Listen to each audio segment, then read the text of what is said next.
Est-ce que tu sais qu'il était possible de faire sa délivrance tout seul, sans le concours d'un homme, sans le concours d'un pasteur, d'un bishop? C'est possible.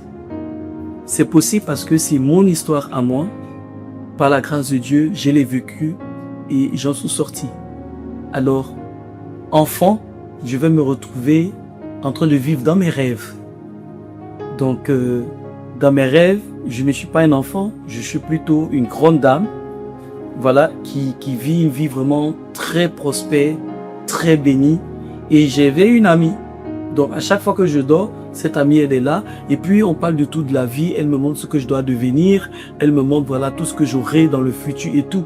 Du coup, en tant qu'enfant, je prenais beaucoup plus plaisir à dormir qu'à éveiller. Et la seule raison que dans mes rêves, je vis les meilleurs moments de ma vie. Je vis les moments agréables. Je suis une grande personne. Je suis en dehors de la réalité, de la pauvreté dans laquelle j'évolue. Alors, cette femme-là, justement, va me dire qu'en l'an 2000, tu seras la Miss Côte d'Ivoire, et puis tu seras la femme des grands, tu auras des voitures, et dans mes rêves, quand je dors, je vois ces grandes maisons, je vois ces packs auto, et je suis dans ce luxe. Et quand je me réveille, je suis dans une autre réalité, et je suis dans une autre famille qui n'a rien à voir avec cette réalité, bien entendu. Alors, j'ai vécu comme ça jusqu'à l'âge d'adolescence. Et en fonction de ce qu'elle me disait, je vivais dans ma réalité. Du coup, quand elle m'a dit que je devrais être Miss en l'an 2000, je me suis réveillé et là, j'ai dit à mes tantes et tout qui étaient là que moi, je vais faire des concours de beauté.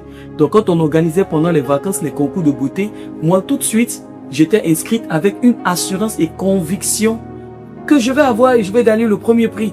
Pourquoi? Parce que on me l'a dit dans mon rêve. Et c'est une amie à moi qui me le dit et tout ce qu'elle me dit, je vois. Alors du coup, moi, je demande à ce qu'on m'inscrive. Et à chaque fois qu'on m'inscrit, étant d'une famille forcément pas aisée, je n'ai pas forcément les beaux habits que les autres candidates de mon âge ont. Mais avec moi, la simplicité que j'ai, j'avais la ferme conviction que ça devrait être moi la Miss. Je grandis comme ça jusqu'à l'âge d'adolescence où, dans l'un des rêves, je vais avoir des enfants, mais elle m'explique clairement que je ne suis pas appelé à avoir des enfants. Et puisque je ne suis pas appelé à avoir, je lui dis, mais pourquoi? Elle me dit, non, c'est comme ça. J'ai dit, mais ça peut pas être comme ça. Moi, j'adore les enfants, j'aime les enfants. Je ne peux pas ne pas avoir d'enfants. Elle me dit, non, tu ne peux pas. Tu es la femme des grands et tu vas rester cette femme des grands là, mais tu ne peux pas avoir d'enfants parce que tu n'auras pas de mari à toi. J'ai dit, mais c'est pas possible que je puisse pas avoir de mari à moi. Et tout, et là, vraiment, on commence à avoir donc des différends. Donc, à chaque fois que je viens dormir, moi, je reviens sur ce sujet-là parce que j'ai dit, je veux un mari à moi et je veux des enfants. Et elle me dit que c'est pas possible. J'ai dit, mais pourquoi c'est pas possible? Elle dit, parce que je lui ai parti. J'ai dit, mais ça veut dire quoi? Je savais pas toutes ces choses, ce que ça voulait vraiment dire. Mais on était en désaccord sur ce point-là. Parce que pour moi, je devais avoir des enfants.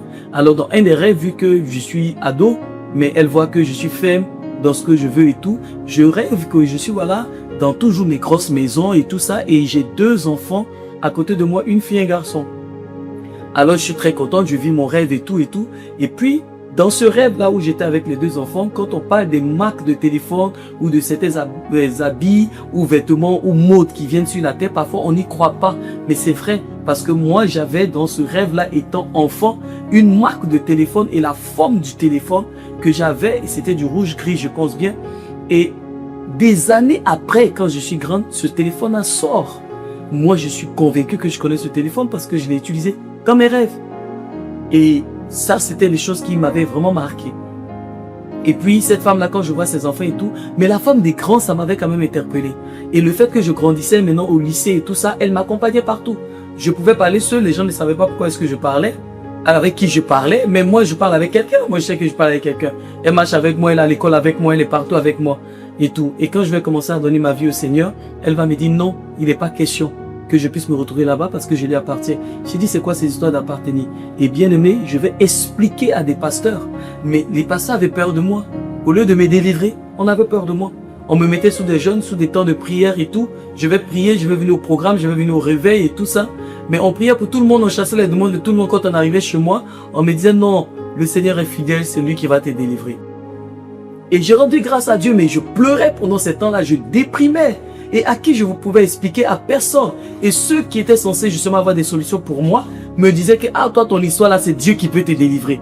Parce que j'expliquais effectivement ce que je vivais et juste à l'écoute de ce que je vivais, personne ne voulait s'engager à faire ma délivrance. Voici comment je vais continuer moi-même maintenant à pleurer devant le Seigneur, à chercher la face de Dieu, mais comment est-ce que je vais le faire, ainsi de suite et tout.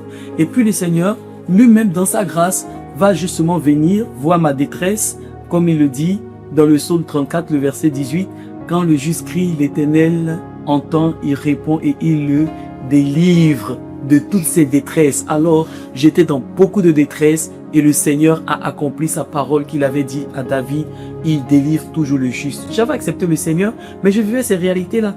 J'avais accepté le Seigneur, je ne voulais plus rien avoir à cirer avec elle, mais elle était là parce que pour elle, il y avait des raisons qu'elle soit là. C'est là où on parle maintenant des fondements. Je suis né sur certaines fondations et il y a eu des alliances, des pactes, des hôtels et tout qui avaient été tissés dans ma famille paternelle comme maternelle et qui contrôlaient ma vie sans que je le veuille.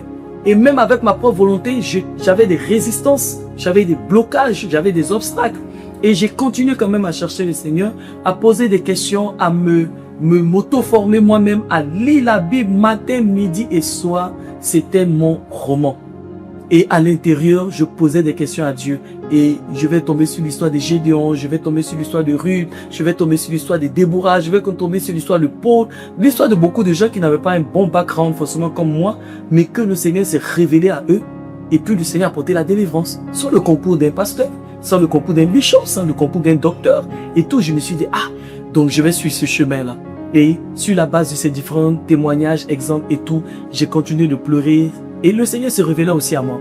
Et quand il s'est révélé à moi, je suivais étape par étape tout ce qu'il me disait de faire. Voici comment justement, à l'an 2000, comme elle l'avait dit, le concours des circonstances va être fait de telle sorte que je vais avoir un des frères de ma mère qui va connaître le directeur de Miss Côte d'Ivoire et on va me demander d'aller poser ma candidature parce que c'était sûr que j'allais la voir parce que forcément les relations allaient jouer. Ça trouvait que gloire soit rendue à Dieu depuis 95. J'avais déjà donné ma vie à Jésus. Et j'étais dans mes batailles avec ces dames-là et j'ai refusé catégoriquement la candidature. J'ai dit, je ne vais pas le faire. Quand il est venu à la cour familiale, qu'il a dit qu'il est où, il faut qu'elle s'inscrive. Je dis non. J'ai donné ma vie à Jésus et ça m'intéresse pas. C'était un scandale. C'était des plaintes, c'était beaucoup de choses. J'ai dit que c'est ma vie et je ne veux pas. Et du coup, j'ai continué justement mes combats avec le Seigneur et tout. Et je vais arriver justement à cette étape-là justement où maintenant il faut étudier. Mais les mêmes obstacles sont là parce qu'il y a des limitations et il y a des hôtels qui contrôlent et le fondement qui dicte ce que tu dois faire. Alors même tes choix, tu penses que tu les fais naturellement, mais non, c'est ton fondement qui te dicte. De la même manière dont un bâtiment pour être très solide doit pouvoir justement avoir une fondation solide, c'est comme ça aussi une vie pour rayonner et pour être glorieuse doit pouvoir aussi avoir de bons fondements. Alors voici comment mes fondements vont aussi me pousser, vont m'influencer et tout ça c'était vraiment des luttes. Et le Seigneur va m'aider. Voilà comment je vais me retrouver dans les études. Mais les études que je voulais faire de médecine, de pharmacie, j'ai pas pu. Parce que le contexte n'était pas favorable vraiment pour moi. Je vais rester quand même dans le domaine médical. Je vais faire ma formation en visite médicale. Mais je vous dis, j'avais besoin d'avoir des voitures. Mais j'avais comme un doublon. Et ça, je l'ai vécu aussi. J'avais comme un doublon, c'est-à-dire une double affiche. Donc quand j'arrivais quelque part pour demander de l'aide et tout ça par rapport peut-être à ma scolarité et tout, on me dit, mais il fallait venir hier. Peut-être que quelqu'un est en train de vivre quelque chose comme moi. Oh non, monsieur, tu étais venu juste 1 heure avant. Je t'ai dit quelqu'un. J'ai dit, mais c'est comment? C'est comme s'il y avait quelqu'un qui passait avant moi. Mais mieux encore, on pouvait me dire, mais je t'ai vu à tel carrefour. J'ai dit, moi, non, j'ai jamais été là-bas. Mais si, tu as porté telle tenue. J'ai dit, c'est maman. Donc, j'avais comme un doublon. Et quand je vais finir ma formation, je dois pouvoir m'acheter une voiture pour faire la visite médicale et tout. On me dit non. Oh, j'aurais pu t'aider hier, j'ai donné tel million à telle personne. Oh non, mais j'ai passé ma voiture à un tel. J'ai dit, mais c'est quoi cette histoire? Le Seigneur me dit, oui, prends ton temps et assieds-toi. Tu as un doublon. Il faut justement que ce doublon-là te quitte. On te l'a collé depuis la naissance. Et voici comment je rentre encore dans une autre phase, d'une autre encore autodélivrance. Mais ça, quel est cet homme qui peut comprendre ce phénomène pour m'aider? Aucun homme. Le Seigneur encore m'a aidé à justement détruire ce doublon-là pour que quand j'arrive et que j'ai besoin d'aide, que l'aide qui m'est destinée me soit attribuée et non que ce soit attribué à quelqu'un d'autre qui passe avant moi ou qui vient après moi. Et j'ai commencé à vivre justement cette délivrance-là que je vis jusqu'à aujourd'hui. Ce qui est à moi est à moi. Personne n'ose intercepter. Et ça, c'est parce que j'ai bénéficié de la délivrance du Seigneur. Je vais me retrouver maintenant en train d'avoir ma voiture, en train de pouvoir maintenant travailler et tout. Et je me retrouve dans un contexte et dans des situations où je travaille, j'ai mon salaire, le virement passe, je prends ma carte bancaire, je fais un retrait d'un certain montant. Quand je veux récupérer encore de l'argent, j'ai plus rien à mon compte. Je dis, mais non. Pourquoi? Le Seigneur, dans sa fidélité, m'a conduite et je vais me retrouver à l'état du mariage. Il faut encore combattre, il faut encore prier, ainsi de suite et tout. Et puis, par la grâce de Dieu, je vais quand même me marier puisque elle avait dit que je devais être la femme des grands. Mais je ne veux pas être la femme des grands. J'ai dit à Dieu, non, je vais être la femme d'une seule personne et je vais vivre m'asseoir dans mon foyer tranquillement. Sans compter que mes arrière-plans, il y a la polygamie dans les arrière-plans et tout. Donc, du coup, ça encore, c'était un autre processus de délivrance jusqu'à ce que j'arrive au mariage, que je me marie, que je sois dans mon foyer. J'ai fait un enfant, 2 enfants, une fille et un garçon. On se souvient du rêve. Une fille et un garçon. Après, boum, terminé, plus d'enfants. Alors, qu'est-ce qu'il faut faire? Seigneur, c'est quoi cette histoire? Ben, j'ai oublié les rêves parce que j'ai été délivré. J'ai commencé à vivre pleinement certaines des promesses de Dieu et tout ça, donc je suis tranquille. Alors maintenant, j'ai un enfant, j'ai 2 enfants, je vois pas la suite. Après 1 an, 2 ans, on s'interroge pas trop. Les enfants ont le temps de grandir. Mais 2 ans, 3 ans, 4 ans, j'ai dit, mais non, je me suis arrêté. J'ai dit, pourquoi?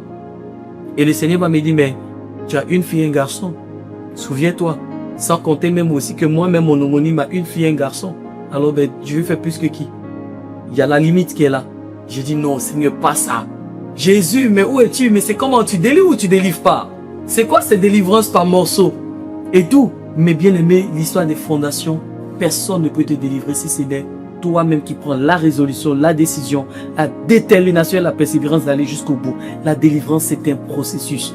Voici comment le Seigneur va encore m'enseigner, il va encore m'ouvrir les yeux. Qu'est-ce que je devrais faire pour briser cette limitation-là et passer outre?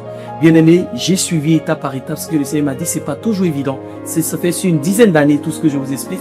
Et voilà comment je vais avoir le 3e 6 ans après. 6 ans après, je vais avoir le 3e, et puis le 4e, et puis le 5e. Alors, il y a eu 3 après la délivrance. Ça, c'est les signes manifestes de la délivrance du Seigneur pour moi. Et puis, je vais me retrouver, bien entendu, dans d'autres limitations, dans d'autres combats. Mais le Seigneur a toujours été encore plus que vainqueur. Et par sa grâce, aujourd'hui, je vis pleinement cette délivrance-là. Et je peux vous assurer que sous ses instructions, quand il me demande de mettre en contenu un manuel d'autodélivrance pour expliquer à ses enfants que c'est encore possible. Il est le même Dieu de la Bible qui a aidé Gédéon dans la délivrance de ses fondations. Il est le même Dieu de la Bible qui a aidé Déborah dans la limitation de femmes qu'on voulait lui donner, de surpasser ça et de sauver sa nation. Il m'a donné la grâce justement sur aussi comme eux. C'est-à-dire si la Bible devait continuer d'être écrite, il devrait avoir l'évangile selon Afi pour que je parle justement de ce que le Seigneur aussi a vécu, n'est-ce pas, donc à travers mon histoire et à travers ma vie. Alors le manuel fondement autel, le fondement autel et alliance est mis en place, c'est pour t'aider.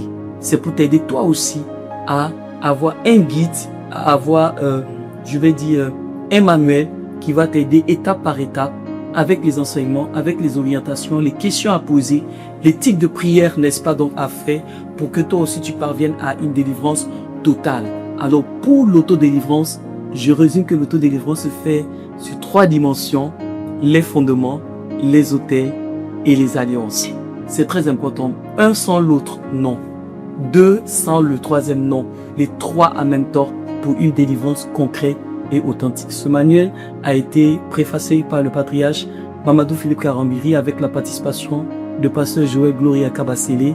Alors, c'est un manuel authentique que Dieu lui-même a inspiré, a vécu, n'est-ce pas, donc avec moi main dans la main, qui est mis en place pour vous aider dans votre autodélivrance. C'est possible de faire votre délivrance tout seul avec la puissante main de Dieu et celui qui délivre, Jésus-Christ de Nazareth.